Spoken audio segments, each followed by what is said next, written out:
సంపూర్ణ చంద్రగ్రహణం రోజున ఈ విధంగా స్నానమాచరించి దేవునికి ఈ ఒక్కటి నైవేద్యంగా పెట్టినట్లయితే మనకున్నటువంటి అన్ని కోరికలు తీరుతాయి. అలాగే మనకు అన్ని విషయాలలో కూడా శుభ ఫలితాలు కలుగుతాయి. అయితే ఏం చేయాలో ఈ వీడియోలో చూద్దాం. ఈ జనవరి 21వ తేదీ రోజున సోమవారం పౌర్ణమి రోజున మన భూమండలం సంపూర్ణ చంద్రగ్రహణాన్ని ఎదుర్కోబోతుంది. ముఖ్యంగా శ్రీ విలంబై నామ సంవత్సర పుష్యమాస శుక్లపక్ష పౌర్ణమి తిథి కలిగినటువంటి జనవరి 21వ తేదీ సోమవారం రోజున కర్కాటక రాశిలో రాహుగ్రస్త సంపూర్ణ చంద్రగ్రహణం రాబోతుంది. అలాగే ఇది పుష్యమి నక్షత్రంలో వస్తుంది. అలాగే ఈ సంపూర్ణ చంద్రగ్రహణం మన భూమండలంలోని Egypt, Turkey, Portugal, Hungary, Greece, France, Spain, Belgium, England, Russia ఇంకా అమెరికాలోని కొన్ని ప్రాంతాలలో, అర్జెంటీనాలోని కొన్ని ప్రాంతాలలో మాత్రమే కనబడుతుంది. మన భూమండలంలో ఈ సంపూర్ణ చంద్రగ్రహణం మన భారతదేశం నుంచి ఎక్కడా కూడా కనిపించదు. ముఖ్యంగా మన భారతదేశంలో ఎక్కడా కూడా ఈ గ్రహణం కనిపించని కారణంగా గ్రహణానికి సంబంధించినటువంటి నియమ నిబంధనలను భారతదేశంలో ఉన్నటువంటి వ్యక్తులు పాటించనవసరం లేదు. కానీ గ్రహణం అనేది ముఖ్యంగా మన భూమండలం మొత్తం ఎదుర్కోబోతుంది. అలాగే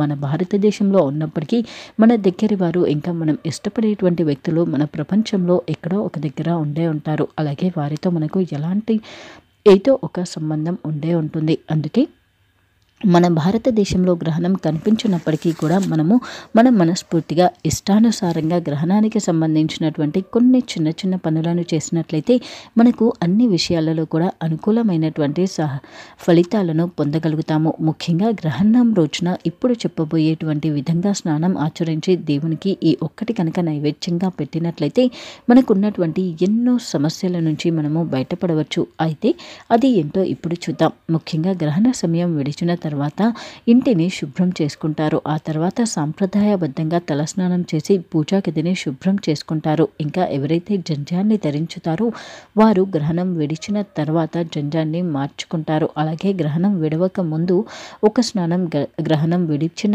తర్వాత విడుపు స్నానం, ఇలా 2 స్నానాలను చేస్తారు. ముఖ్యంగా దేవతా విగ్రహాలకు జలాభిషేకం చేస్తారు. అలాగే పరమాన్నం వండి దేవుడికి నివేదించుతారు.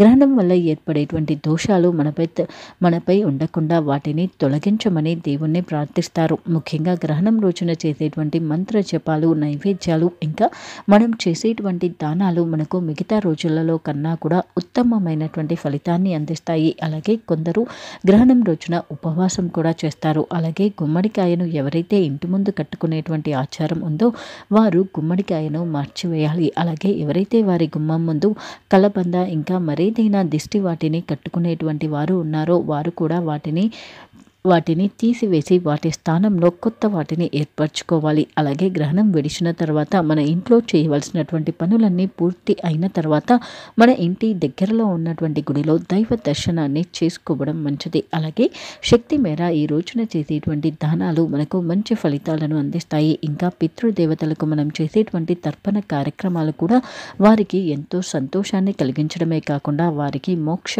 ప్రాప్తిని కలిగిస్తుంది. అయితే ఈ పౌర్ణమి రోజున ముఖ్యంగా సోమవారం రోజు వస్తున్నటువంటి ఈ పౌర్ణమి రోజు వస్తున్నటువంటి చంద్రగ్రహణం రోజున శివునికి అభిషేకం చేయించడం చాలా మంచిది. అలాగే ఈరోజు మధ్యాహ్నం 2:30 లోపుగానే పెద్దలకు సంబంధించినటువంటి తర్పణ కార్యక్రమాలను ముగించుకోవడం చాలా మంచిది.